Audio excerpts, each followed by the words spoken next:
Maşallah uşaqlar ata maraq salırlar. Bir qov görüm. Deyəsən bu at minandır. Çox minib. Necəsən? Asay, sən də minəsən yəqin.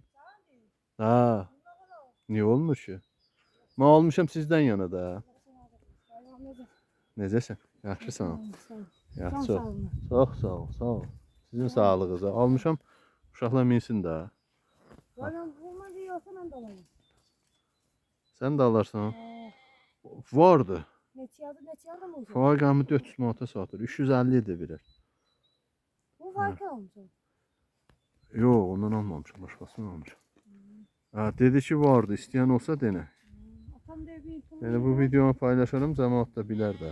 Atam deyir bir pulun yığıram sabin o. Ay sağ ol. Almaq lazımdır. Sağlamlıqdır. Sağlamlıqdan yana yıxıb oyunu. İdmandır, qoyun otarmağa, dağları dolanasın.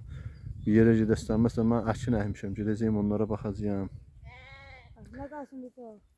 Gəlmişəm bura bağ salmışıq, bura baxım görüm. Vəziyyəti nətədir ağaçların. Qəşəngdir. Ama bu it qəşəng itdi o, hürür bayaqdan. Ha, sən də qəşəngdir.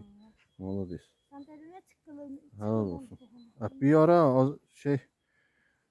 kət yerlərində nə it saxlayan, nə at saxlayan, nə qoyun saxlayan, tamam şəhərləşib getmişdi. İndi millət təzədən başlayıbdı. Ha, qəşəng keçi zad da almışam, sağıram gündə bir 3 litrə yaxın sütü olur.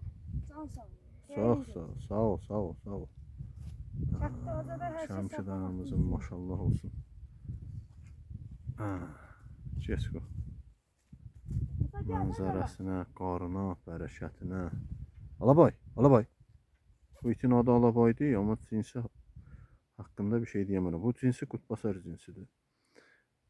Qəşəng cinsdir. Xınalı rəngi var, gözəldir. Gəlir qoqili. Ha, bir dənə çap görüm oradan. Oh. Yo, minandır. Çap qoyma, kilovundasın duracaq da burada.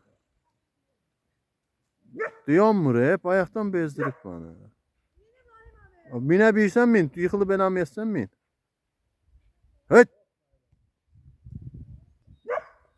Bir çap görüm. Ha, buna helal olsun. Alını qaldır, şey eləyəcək. Düşəcək cüt ayağa. Alını qaldıranda cüt ayağa düşür. Gedən atdı, deyirəm, möhkəm çapır da bu. Ha, o nəsə ondan xoşlanmadı elə.